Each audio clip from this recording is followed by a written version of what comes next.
ඩෝම්බ ඩබල අම්මට සිරි කවද්දාවේ මම පෙරේද බං ආවේ අද උදේ තමයි කොළඹ ඉඳන් ආවේ මාරම මහන්සි බං දන්නවනේ ඉතින් ප්ලේන් වලින් එන්න ගියාම ඔය මේ බස් වල යනවා වගේ නෙවෙයි බං අර මහන්සි ඉතින් කොහොමද බං එහෙ ජීවිතේ උඹලට කියන්න බං රට ජීවිතය කියන්නේ මාරම සැපක් බං එකපාරක් හරි රට යන්න ඕනි ඒ ෆීලින් එක විඳින්න ඒ රටේ පාරවල් මෙහෙම නෑ බං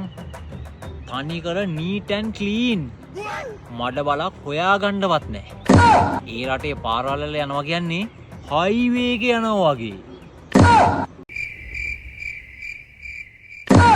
මේ උඹලා දන්නා මේ බෝතලේ කීයද කියලා මේ සල්ලි වලින් 60000යි මේක වැඩිපුර එකක් බං මේ කියාගෙන ඉන්න උඹලට කියන්න බං එහෙ බිල්ඩින් මචන් තියෙන තට්ටු 25 හරිද මම වැඩ කරන බිල්ඩින් එකයි අහසයි තියෙන්නේ මෙහෙම බං දැන් මම වැඩ කරන තැන ඉඳන් උඩ බැලුවම අහස පේනවා ඒ වගේ බං තනි කර උඩට යන්න තියෙන්නේ මචං අඩි 10 මෙන්න මෙච්චර පත ලිෆ්ට් වලින් තමයි මචං උඩට යන්නේ තට්ටු 25 බං මම ඉන්නේ හරියටම 25 වෙනි තට්ටුවේ අහසයි බිල්ඩින් එකයි මෙහෙම තියෙන්නේ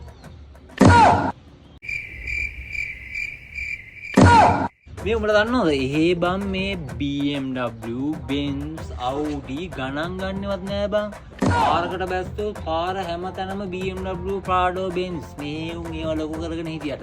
මම එහෙ පදින්නේ මචං Audi එක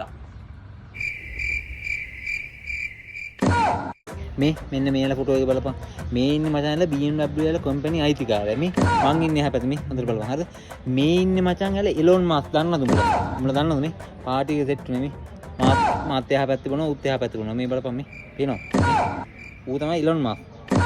මම ඉන්නේ ගෙදර මචං තට්ටු පහයි හරිද එහෙම මචං උඩම තට්ටුව වෙනම වෙන් කරලා තියෙන්නේ මචං රෙදි වේලන්න අර අපි මේ රෙදි වේලනවා වගේ නෙවෙයි මම උඩ තට්ටුව එක වෙන් කරලා තින්නේ රෙදි විතරක් වේලන්න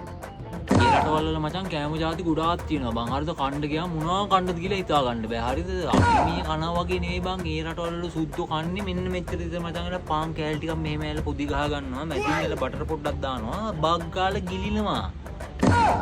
මම ජොබ් එක කරන කම්පැනි ලොක්කගේ තමයි මචං ඒ රටේ ලොකුම තෙල් නිදිය තියෙන පොඩ්ඩක් එක මාර පිට්බං අයි කටාටිය ගහන්නේ සර්ගේ පොඩි කා ඉන්නව නේද